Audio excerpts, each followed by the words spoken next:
की खबर आपका फायदा में आपका स्वागत है। मैं हूं मृत्युंजय कुमार झा। डायबिटीज से केवल हार्ट और किडनी को ही नुकसान नहीं पहुंचता है, बल्कि ये अंधेपन की भी एक वजह बन सकता है। दरअसल लैंसेट ने एक रिपोर्ट में कुछ ऐसा ही खुलासा किया है।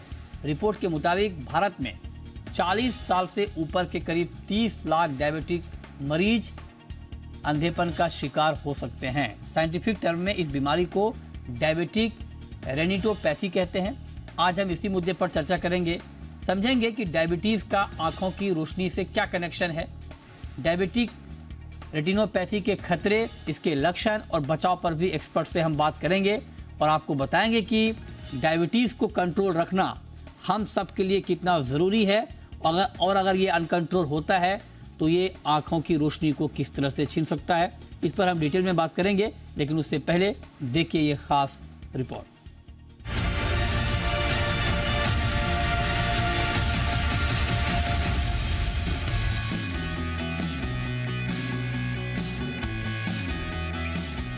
रोजमर्रा की भागदौड़ की जिंदगी में डायबिटीज ने तेजी से लोगों को अपनी चपेट में लिया है, लेकिन इस बीमारी को जितना आप समझते हैं उससे कहीं अधिक घातक है।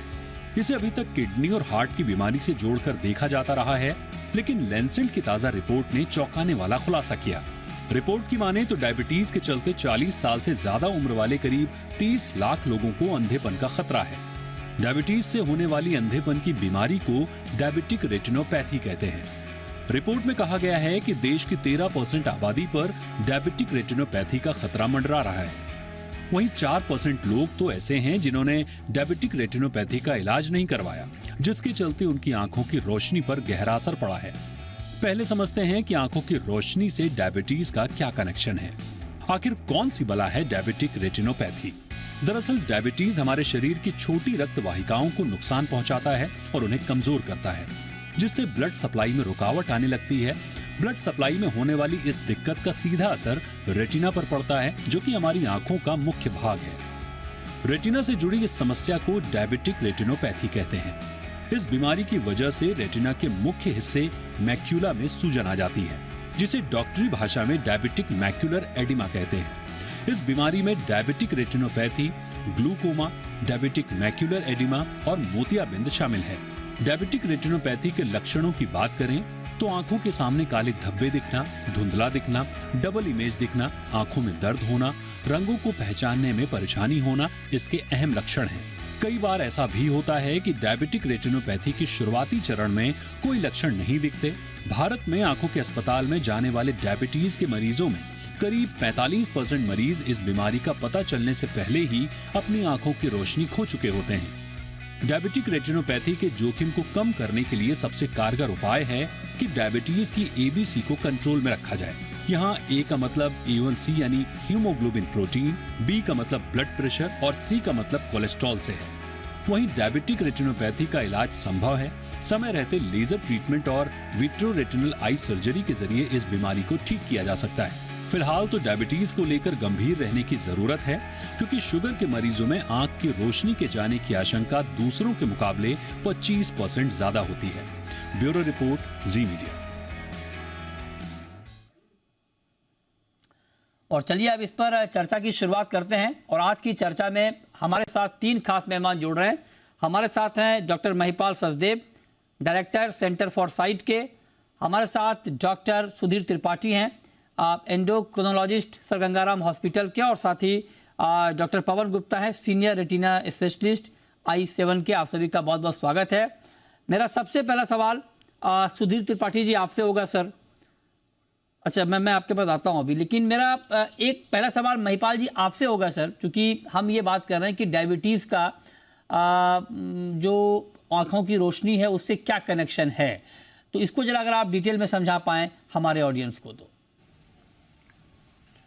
जी, जैसे अभी आपकी रिपोर्ट ने बताया, डायबिटीज का कई प्रकार से आंख के साथ संबंध है और ये लिड से शुरू होता है, यानी कि पलकों के ऊपर सफ़ेद दाग आ सकते हैं, लैशेस कम हो सकती हैं। उसके बाद आप भीतर की तरफ आए तो कंजक्टाइवा में इरिटेशन हो सकती है। जो पुतली है उसकी बेसमेंट मेम्ब्रेन या एपिथेलियम जो है उसकी डिसएडिशन हो सकती है। और ये तो खैर छोटी छोटी चीज़ें हैं, मतलब लिड में इन्फेक्शन, कलेजियन, स्टाई वगैरह जैसे, क्योंकि ओवरऑल इम्यूनिटी सप्रेस्ड होती है तो आई जो है वो प्री डिस्पोज हो जाती है इन्फेक्शन से। उसके बाद काला मोतिया जिसको हम ग्लूकोमा कहते हैं, उससे भी डायबिटीज़ का संबंध है। ये नोट किया गया है कि जिन पेशेंट्स को डायबिटीज़ है उनके अंदर हायर इंसिडेंस ऑफ ग्लूकोमा या काला मोतिया होता है। तो उससे नेक्स्ट आप आए जो कैटरैक्ट है, कैटरैक्ट भी डायबिटिक कैटरैक्ट भी होता है, और जो नॉर्मल एजिंग के साथ सफ़ेद मोतिया होता है उसकी भी जो स्पीड है बढ़ने की वो बढ़ सकती है। उसके बाद आप अंदर जैसे आगे करें तो सर्जरी वगैरह में रिकवरी में टाइम लग सकता है, बट मेन जो चीज़ है जिसको हम विजन थ्रेटनिंग डायबिटिक रेटिनोपैथी कहते हैं वो ये है कि पर्दा जो है आंख का, जो जहाँ पे फोटो रिसेप्टर्स होते हैं, जहाँ चित्र बनता है व्यक्ति का, जैसे आप बाहर देख रहे हो तो जो लाइट है वो फोकस होती है पर्दे पे, और पर्दे पे फोकस होने के बाद ये लाइट ऑप्टिक नर्व के जरिए ब्रेन में जाती है जहाँ के चित्र बनता है और आदमी देखता है।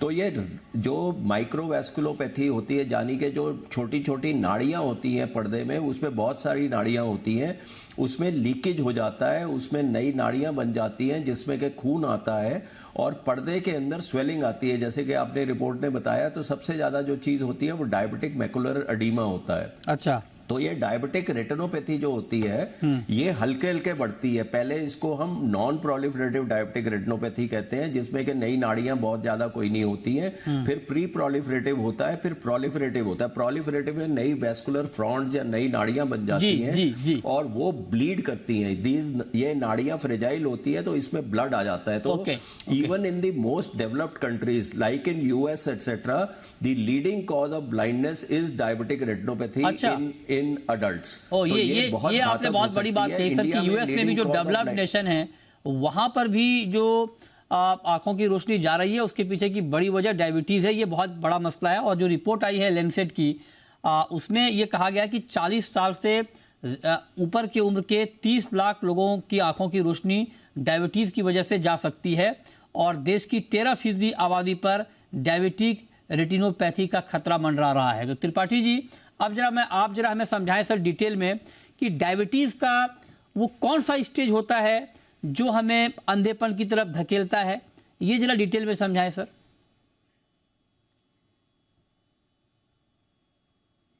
पहली बात तो मैं ये बताना चाहूँगा कि आपको जो टाइप 1, दो टाइप के डायबिटीज़ होते हैं। एक होता है टाइप 1 डायबिटीज़, दूसरा है टाइप 2 डायबिटीज़। तो टाइप 1 डायबिटीज़ में तो जब डायग्नोज होता है वो बच्चों में होता है अधिकतर, और इनमें इंसुलिन डिपेंडेंट डायबिटीज़ कहलाता है ये।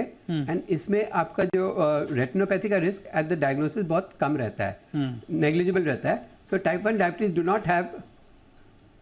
Not have any insulin at the time, any retinopathy at the time of diagnosis. लेकिन जो टाइप 2 डायबिटीज़ होते हैं, जो अधिकतर पॉपुलेशन में 95% को टाइप 2 डायबिटीज है। अच्छा। इंडिया में भी टाइप 2 डायबिटीज का प्रेवलेंस बहुत हाई है। तो ये टाइप 2 डायबिटिक्स होते हैं, रफली 14 to 50% में have retinopathy right at the beginning, जब उनका डायग्नोसिस होता है टाइप 2 डायबिटीज का। अक्सर ये देखा गया कि जिनको टाइप 2 डायबिटीज होता है उनको 7-8 साल 10 साल से पहले से डायबिटीज डायग्नोज हो जाती है।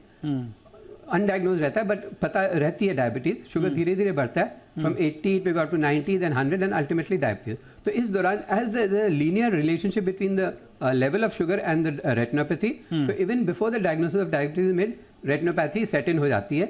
and जैसे मैंने बताया करीब 15% पेशेंट्स को at the diagnosis of type 2 diabetes they have retinopathy। दूसरा है कि अगर रेटिनोपैथी नहीं है, that's why all patients with type 2 diabetes should be screen for retinopathy. जैसे ही डायग्नोसिस होता है उनको स्क्रीन करना चाहिए, एंड अगर स्क्रीनिंग में पॉजिटिव आता है then they should be followed up and manage accordingly. लेकिन अगर डायबिटीज रेटिनोपैथी नहीं है शुरू में, then every year the patient should be screen for retinopathy. तो एक थोड़ा प्रोग्राम बन जाता है हर पेशेंट के साथ, जो बीमारियां के कॉम्प्लिकेशन उसको नहीं है उसके लिए हर साल स्क्रीन करते हैं। एंड रेटिनोपैथी है, नेफ्रोपैथी किडनी के लिए है, सिमिलरली हार्ट के लिए, and the legs for gangrene and for peripheral arterial disease. तो हर पहलू को अच्छी तरह समझा जाता है टाइप 2 डायबिटिक्स में पर्टिकुलरली, एंड डायग्नोसिस पे and subsequently every year. And जब भी उसको जैसे कोई कॉम्प्लिकेशन होता है या आइज में डैमेज होने लगता है, then the treatment started because it is prophylactic treatment. अगर आपने नहीं किया टाइम से ट्रीटमेंट तो ही lose his sight, and that is the biggest problem which is threatening India, क्योंकि इतने नंबर ऑफ डायबिटिक्स है। We also know that India has recently been announce as world's largest nation with the largest population. So accordingly even the population of diabetics भी उतनी ज़्यादा होगी and उतनी ही ज़्यादा diabetic retinopathy होगी. So that is the issue which is facing this country at the moment. Okay चलिए ये मैं उसके ट्रीटमेंट पर आऊँगा आगे कि ट्रीटमेंट इसका क्या होना चाहिए, लेकिन डॉक्टर पवन गुप्ता आप जरा हमें ये बताएं कि हम ये बात कर रहे हैं, ये बात ठीक है, लेकिन अब जरा हमें ये बताएं कि जब किसी को शुगर होता है, कोई डायबिटीज़ का शिकार होता है, तो मतलब वो कब ये समझे कि हाँ उनकी आंखों की तकलीफ बढ़ रही है, रोशनी जा रही है, इसका क्या इंडिकेशन है शुरुआती दौर में, ताकि उनको तुरंत वो पकड़ पाएं और तुरंत डॉक्टर के पास जाएं? देखिए, जैसे जो हमारे को पैनलिस्ट ने अभी बताया कि पहली चीज़ तो सबसे प्रॉब्लम की बात यह है कि काफ़ी लोगों को यही नहीं पता होता कि उनको डायबिटीज़ है। और शुरुआती स्टेज में जब ये बीमारी आँखों को असर डालती है तो पेशेंट एसिम्प्टोमेटिक होता है, पेशेंट को पता ही नहीं होता कि उसकी आँख के अंदर कोई बीमारी चल रही है। अच्छा, तो हम अपनी तरफ से और डायबिटोलॉजिस्ट जो होते हैं वो पेशेंट्स को ये रिकमेंड करते हैं कि भाई जिस दिन आपको ये पता लग गया कि आपको शुगर है या डायबिटीज़ है, आपने इमीडिएटली सबसे पहले अपना एक रेटिना का एग्जाम कराना है। ठीक है, ठीक है। उसके अंदर जो इनिशियल स्टेजेस हैं डायबिटीज़ की, जो एसिम्प्टोमेटिक होती हैं, जिसमें पेशेंट को पता नहीं चलता कि उसको बीमारी है, वो डिटेक्ट हो सकती हैं एंड अकॉर्डिंगली उसको ट्रीट किया जा सकता है। अब मेनली ये है कि अगर पेशेंट को क्या सिम्टम आएंगे, इनिशियल स्टेजेस में पेशेंट को दिक्कत हो सकती है कि थोड़ा सा धुंधला दिख रहा है, आंख के आगे काले काले धब्बे आ रहे हैं, या कोई वो एक स्ट्रेट लाइन देख रहा है तो वो स्ट्रेट लाइन टेढ़ी मेढ़ी हो गई है। तो ये मेनली एक पेशेंट के लिए सिम्टम्स होते हैं, या उसको फोकस करने में, एक पर्टिकुलर पॉइंट पे फोकस करने में दिक्कत आ रही है। तो these are few early symptoms of diabetic retinopathy. Late अगर हो जाए, ब्लीडिंग वगैरह हो जाए, प्रेशर बढ़ जाए, तो उस समय तो पेन और total complete loss of vision ये सारे मैनिफेस्ट कर सकते हैं। बट अर्ली स्टेज में, जो आपका मेन क्वेश्चन है कैसे डिटेक्ट हो, अर्ली स्टेज में इसको डिटेक्ट करने का तरीका है रेगुलर डायबिटिक रेटिनोपैथी स्क्रीनिंग, कि आप एक रेटिना स्पेशलिस्ट के पास या एक ऑप्थेल्मोलॉजिस्ट के पास जाएं और अपने रेटिना की एक प्रॉपर जांच कराएं, तो ये अर्ली स्टेज में पिक हो सकती है। ठीक है, ठीक है। लेकिन अब डॉक्टर महिपाल सचदेव जी, आप ये बताएं कि क्या ये बात जो दर्शक हमें इस वक्त देख रहे हैं उनके लिए जानना बहुत ज़रूरी है, क्या अगर किसी को डायबिटीज़ होता है, किसी को शुगर होता है, तो क्या उसके लिए मैंडेटरी है कि तुरंत प्रभाव से जाएं और अपनी आँखों की जाँच करवाएं, या अगर मान लीजिए किसी को शुगर डायग्नोज हुआ और लेकिन वो उसको कंट्रोल कर ले रहे हैं, कंट्रोल में रख रहे हैं, क्या तब भी उनके लिए ज़रूरी है कि वो चेक करवाएं? जी, जैसा कि मेरे पहले स्पीकर ने भी बोला, तो ये बिल्कुल मैंडेटरी है कि ऑन डायग्नोसिस ऑफ डायबिटीज आपको अपना आई चेकअप करना है, क्योंकि ये बहुत मुश्किल है व्यक्ति को कहना कि मेरा आज डायग्नोसिस हुआ है शुगर का, तो मेरे को कब हुआ है। अक्सर हमारे पास पेशेंट कैटरेक्ट सर्जरी के लिए आते हैं, हम उनको रूटीन में ब्लड शुगर फास्टिंग पीपी बोलते हैं, किसी का 300 निकल आता है, किसी का 250। हमें तो पता ही नहीं था जी कि हमारे को शुगर है, कि डायबिटीज की बीमारी है। तो ना मुझे पता है, ना पेशेंट को पता है, ना फिजिशियन को पता है कि इसको शुगर कब से है। तो ये जैसे ये जो इंसुलिन डिपेंडेंट डायबिटीज है और नॉन इंसुलिन डिपेंडेंट, जो इसमें इंसुलिन डिपेंडेंट होती है वो बच्चों में भी हो सकती है, यंग लोगों में भी हो सकती है, और ये length of the period for which a person had diabetes, उसका सीधा मतलब के लिंक है डायबिटिक रेटिनोपैथी से। और जैसे कि बताया गया है कि शुरू में कोई सिम्टम्स नहीं होते हैं, तो ये मैंडेटरी या अनिवार्य है कि आपको जब भी शुगर डायग्नोज हुआ है आप अपना पर्दे का जांच कराएं। इसमें हम ये सहयोग भी चाहते हैं अपने फिजिशियन फ्रेंड से कि भाई आपने अगर किसी को डायग्नोज किया तो मैंडेटरी है कि एक SOP होना चाहिए कि ये स्टैंडर्ड ऑफ केयर है, कि ये स्टैंडर्ड प्रैक्टिस है कि भाई आप अपना किडनी के लिए देखें कि भाई एल्ब्यूमिन्यूरिया वगैरह तो नहीं है, हार्ट को चेक कराएं, और सिमिलरली आप अपनी आईज को हर हालत में चेक कराएं। और अगर आपका शुगर कंट्रोल में भी है तो 1 yearly 9 months to 12 monthly review of the retina. It's a very simple thing कि भाई आप रेटिना में ड्रॉप डाल के डायलेट करके पुतली को उसके अंदर पर्दा देखते हैं। मगर एक चीज ये क्लियर है कि अगर आपको डायबिटिक रेटिनोपैथी आ गई है तो इसका जो फॉलो अप है for the retina has to be much faster, which could be every 3 months or 4 months. But if you do not even if have diabetic retinopathy but have diabetes, and even if it is under control, तो भी आपको 9 से 12 महीने में test कराना है। मगर एक चीज मैं आपको बताना चाहूंगा, सबसे ज्यादा एडवांसमेंट आज की तारीख के पर्दे के अंदर आर्टिफिशियल इंटेलिजेंस के साथ हो रही है।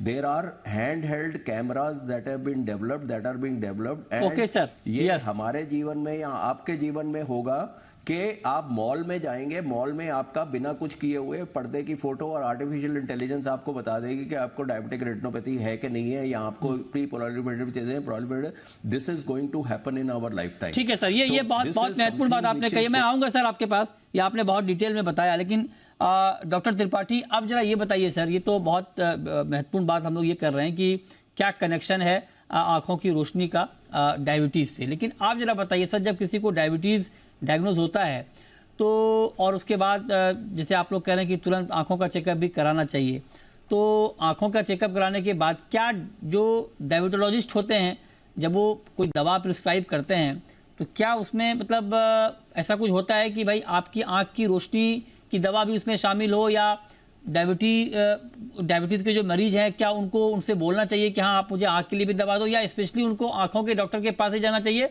और दोनों दवा बिल्कुल अलग अलग लेना चाहिए?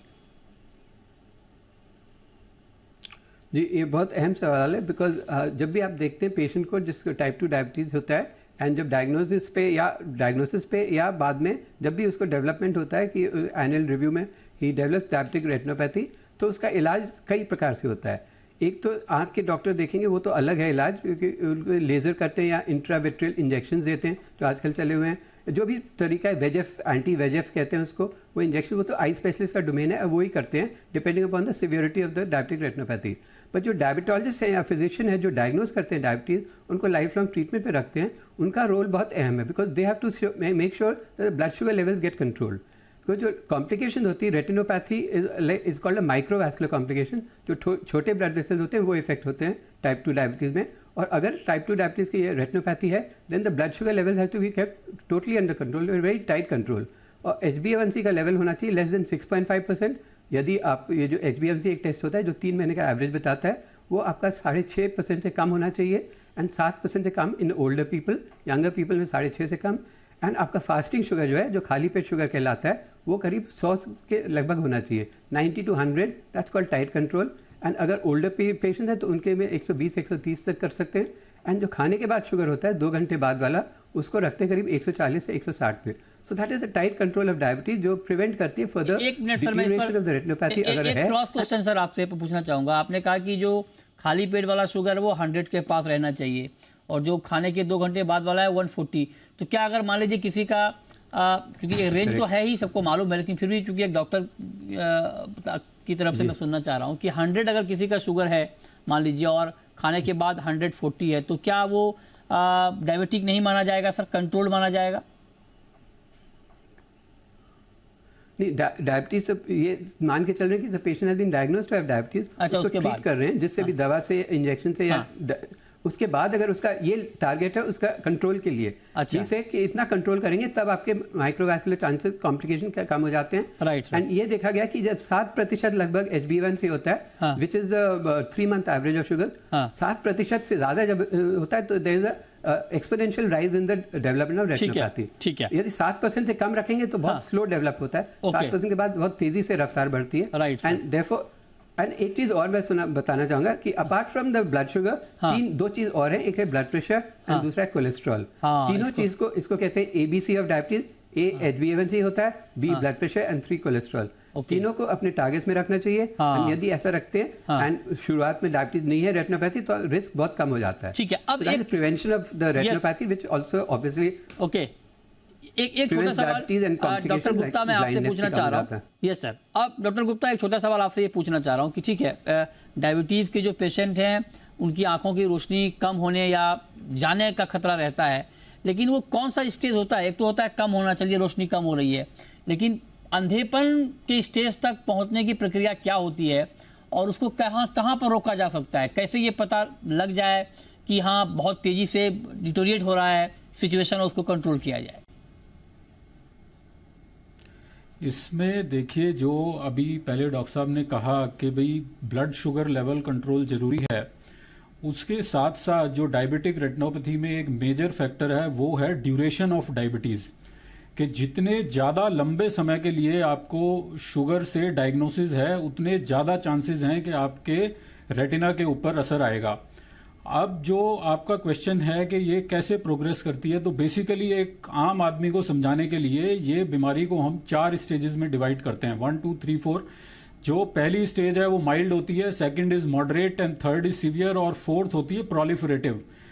तो शुरू के अंदर इनिशियल स्टेजेस में जो आपकी रिपोर्ट में बताया कि माइल्ड, मॉडरेट और सीवियर के अंदर मैकुलर एडीमा, जो हमारा सेंट्रल एरिया होता है रेटिना का, जहां पर हमारी इमेज बनती है और जो विजन के लिए सबसे ज़्यादा ज़रूरी होता है, वहां पर एक सूजन आनी शुरू होती है। तो काफ़ी पेशेंट्स को तो उस स्टेज पे पता लग जाता है कि भाई हमारी नज़र में कोई दिक्कत है, और वो एक रेटिना स्पेशलिस्ट के पास जाके जो भी प्रॉपर ट्रीटमेंट उनके रेटिना स्पेशलिस्ट एडवाइस करते हैं वो लेते हैं। बट अगर हमने इस स्टेज पे भी ध्यान नहीं दिया तो ये डिजीज़ आगे फर्दर प्रोग्रेस कर जाती है, जिसको हम कहते हैं प्रोलिफरेटिव, जहाँ पे नई खून की नाड़ियाँ बननी शुरू हो जाती हैं, आँख के अंदर ब्लीडिंग हो जाती है, और इन सम केसेस वो खून की नाड़ियां इतनी बन जाती हैं कि जो हमारा पीछे का रेटिना है वो अपनी जगह से डिटैच हो जाता है, आंखों का प्रेशर बढ़ना शुरू हो जाता है, और पीछे की जो ऑप्टिक नर्व है जो हमारी आंख और ब्रेन को कनेक्ट करती है वो भी डिसफंक्शनल हो जाती है। तो अगर आपकी ऑप्टिक नर्व डिसफंक्शनल हो गई फॉर वट एवर रीजन, तो ये एकदम टोटली इररिपेरेबल विजन लॉस है, फिर इसको रिकवर करना प्रैक्टिकली पॉसिबल नहीं है। सेकंड थ्रेटनिंग होता है नियोवैस्कुलर ग्लाइकोमा, जो खून की नाड़ियां बनने से आंख का प्रेशर बढ़ना शुरू हो जाए। ये भी एक ऐसी कंडीशन है जिसमें इसकी ट्रीटमेंट काफ़ी मुश्किल होती है, बट अगर पेशेंट रेगुलरली ट्रीट कराए तो ये जी स्टिल ट्रीटेबल है। ओके। अब जो इसमें आंख के अंदर ब्लीडिंग आती है और रेटिना अपनी जगह से जो डिटैच हो जाता है, इसके लिए विट्रेक्टमी या रेटिना की सर्जरी होती है। और ये ऐसी स्टेज है जहां पर हम काफी हद तक पेशेंट की विजन को बचाने में सक्सेसफुल रहते हैं। हमारे साथ तीनों एक्सपर्ट बने हुए हैं। अब डॉक्टर महिपाल सचदेव जी, मैं संक्षेप में, सर वक्त की कमी है, आखिरी राउंड में हम बात कर रहे हैं, छोटा जवाब चाहूंगा सर, रिक्वेस्ट है। बस एक बड़ा सवाल ये है कि जब आप लोग ये सुझाव दे रहे हैं, बहुत महत्वपूर्ण सुझाव है कि जब आपको डायबिटीज़ हो तो आप आंखों का चेकअप जरूर कराएं, लेकिन तब दिक्कत ये आती है कि जब आप डॉक्टर के पास गए और डॉक्टर ने अगर बोल भी दिया कि जाओ आंखों का चेकअप करवा लो, तो उस समय ये समझ में नहीं आता कि ऑप्थोमोलॉजिस्ट, ठीक है, जिसे आप लोग कहते हैं कि आंखों के डॉक्टर के पास जाएं, तो क्या अगर शुगर है तो आंखों के डॉक्टर के पास जाएं या स्पेशलिस्ट रेटिना के पास ही जाना चाहिए? देखिए, ऐसा है कि आज की तारीख में सुपर स्पेशलाइजेशन काफ़ी ज़्यादा है, एंड मेजॉरिटी ऑफ अस जो काम करते हैं तो हम ग्रुप्स में काम करते हैं, तो रेटिना का स्पेशलिस्ट का ये डोमेन पड़ता है। हाँ। बट मेडिकल रेटिना के भी कुछ लोग होते हैं। सर्जिकल रेटिना तो डेफिनेटली सुपर स्पेशलाइजेशन है, मगर जो मेडिकल रेटिना है जिसमें कि आंख में इंजेक्शन लगाया जा सकता है स्वेलिंग रोकने के लिए, या लेज़र किया जा सकता है, वो जो है, या इनिशियल टेस्ट जो ओसीटी टेस्ट होता है मैकुलर एडीमा को डायग्नोज करने के लिए, या एंजियोग्राफी, वो नॉर्मल आई स्पेशलिस्ट भी कर सकता है। तो ultimately long term it is better to have the treatment done by a retina specialist. ये मतलब ऑब्वियसली एक सुपर स्पेशलाइजेशन है, क्योंकि इसका विजन थ्रेटनिंग कॉम्प्लिकेशंस काफ़ी होते हैं, तो एडवांस स्टेज में तो इसको रेटिना का स्पेशलिस्ट ही नॉर्मली देखता है। और एक चीज मैं सिर्फ ये कहना चाहूंगा कि जो शुरू में आपने बात करी, डायबिटिक रेटिनोपैथी की कोई मेडिकल दवाई नहीं है, मतलब कि आंख में कोई नेत्र में जो ड्रॉप्स डाल दें जिससे कि डायबिटिक रेटिनोपैथी खत्म हो जाए, प्रोलिफरेटिव या ब्लीडिंग ना हो, अच्छा। वो नहीं होता है। इसमें यहाँ इंजेक्शन लगता है, यहाँ लेजर होता है, यहाँ सर्जरी होती है। अच्छा। तो मेडिसिन कोई नहीं है। वो मेडिसिन जो हमारे विशेषज्ञ देते हैं वो कंट्रोल ऑफ डायबिटीज के लिए होता है, ब्लड प्रेशर कंट्रोल के लिए, एल्ब्यूमिन यूरिया कंट्रोल के लिए, और स्मोकिंग और अल्कोहल दो अलग चीजें हैं जो व्यक्ति को छोड़नी चाहिए। Right sir. तो आपको ये रेटिना स्पेशलिस्ट से एडवांस ट्रीटमेंट कराना पड़ेगा। एडवांस ट्रीटमेंट, ये बहुत जरूरी है ये समझना कि आपने ये सोच लिया कि भाई ड्रॉप ले लिया आपका ठीक हो जाएगा, ऐसा नहीं है। अगर इस तरह की दिक्कत है तो उसका एक प्रॉपर ट्रीटमेंट आपको कराना होगा। लेकिन अब सुधीर त्रिपाठी जी, आप एक बात बताएं सर कि ये ठीक है, अगर मान लीजिए इस तरह का ट्रीटमेंट हो रहा है, ये अच्छी बात है, लेकिन अगर किसी को डायबिटीज है, शुगर है, और आंखों को ज्यादा इम्पैक्ट ना करे, शुगर कंट्रोल तो रखना ही है, लेकिन उसके अलावा आंखों को ज्यादा इम्पैक्ट ना करे, उसके लिए और क्या सावधानी एक डायबिटिक पेशेंट को रखनी चाहिए? जैसे मैंने बताया, 3 चीज़ बहुत महत्वपूर्ण है डायबिटीज़ के मैनेजमेंट में। डायबिटीज़ का management, blood sugar control, blood pressure control, cholesterol control and sugar control, ये तीनों चीज़ बहुत ज़रूरी है। इसी से जो स्पेसिफिक इशू हम लोग बात कर रहे हैं डायबिटिक रेटिनोपैथी, वो केवल इन चीज़ों से कंट्रोल हो सकती है। इसके अलावा तो जनरल मेजर्स हैं, जैसे कोई भी आंख का देखभाल करना, आजकल ड्राई आई डिजीज बहुत है, तो you must use eye drops, refresh eye drops or something like that to keep the conjunctiva moist. So that is another issue which is unrelated to diabetic retinopathy, but वो भी बहुत महत्वपूर्ण है अपने आप में। आँख में इन्फेक्शन ना हो वो भी ज़रूरी है। एंड कई बार देखा गया कि डायबिटिक पेशेंट्स को थायराइड की बीमारी होती है, हाइपरथायरॉयडिज्म होता है, थायरोटॉक्सिकोसिस, उसमें भी आई का इन्वॉल्वमेंट होता है, दैट्स कॉल्ड थायराइड ऑफ्थाल्मोपैथी, उसमें भी विजन थ्रेटन होती है। तो ये सब जो पेरिफेरल इश्यूज हैं not related two diabetes directly, वो भी इनका भी ध्यान रखना चाहिए कि वो सब ना कॉम्प्लिकेट करें डायबिटिक रेटिनोपैथी को। एंड डायबिटिक रेटिनोपैथी में तो अपने आप ही बहुत सीवियर कॉम्प्लिकेशन होते हैं, like blindness, so that is very important. Okay, last question Pavan Gupta ji, संक्षेप में। बहुत सारे लोग ये सोचते हैं कि अगर आप गए और शुगर के डॉक्टर को दिखाया और आँख के बारे में अगर उनको आपको कुछ एडवाइस मिला तो आप गए, आंखों के डॉक्टर से दिखाया और चश्मा ले लिया, काम पूरा। बहुत सारे लोग ये सोचते हैं, इस पर क्या कहेंगे आप, उनको क्या सुझाव देंगे? देखिए, हमारे देश में ये काफ़ी कॉमन प्रैक्टिस है कि लोगों को दिक्कत होती है और वो एक किसी ऑप्टिकल शॉप पे जाते हैं, चश्मे का नंबर लेते हैं और अपना सोचते हैं कि हमारी आंख ठीक है। ये प्रैक्टिस ठीक नहीं है, क्योंकि इसमें सिर्फ डायबिटिक रेटिनोपैथी नहीं, आंख के अंदर और भी काफ़ी बीमारियां होती हैं, जैसे ग्लाकोमा, जो कि इसी तरह धीरे धीरे करके बढ़ता है और वो जब एकदम एंड स्टेज पे पहुंचता है तो पेशेंट को पता लगता है कि विजन लॉस हो गया। और ये दोनों ही बीमारियां, डायबिटिक रेटिनोपैथी भी और ग्लाकोमा भी, ये नोटोरियस हैं इसलिए कि ये they can cause irreversible vision loss, कि एक बार जितनी नज़र आपकी चली गई वो वापस लाना पॉसिबल नहीं होता। तो स्पेशली जो डायबिटिक पेशेंट हैं उनके लिए ये मस्ट है, जो हमने पहले भी कहा था, कि आप एक अपना रेगुलर कम से कम एक एनुअल चेकअप अपने आई डॉक्टर के साथ या रेटिना स्पेशलिस्ट के साथ ज़रूर रखें। ये सिर्फ चश्मे का नंबर ले लेके अगर आप करेंगे तो ये लेट स्टेज में डायबिटिक रेटिनोपैथी आपकी डिटेक्ट होगी और कई स्टेजेस में फिर उस स्टेज पे ट्रीटमेंट पॉसिबल नहीं होती, जो कि स्टडी में, लेंसेट वाली स्टडी में जो पब्लिश है कि 4% ऑफ आर जो डायबिटिक हैं वो उस पे इरिवर्सिबल विजन लॉस पे पहुंच जाते हैं, वो अपनी गलती से पहुंचते हैं कि वो तो ये डायबिटीज कंट्रोल नहीं रखते और एक रेगुलर अपना आई का चेकअप नहीं कराते। ठीक बात है, ये बहुत ज़रूरी सुझाव हैं हम सब के लिए कि आप इसे गंभीरता से लें। आँखों का मामला है और लिहाजा आप इसमें कोई कोताही ना बरतें।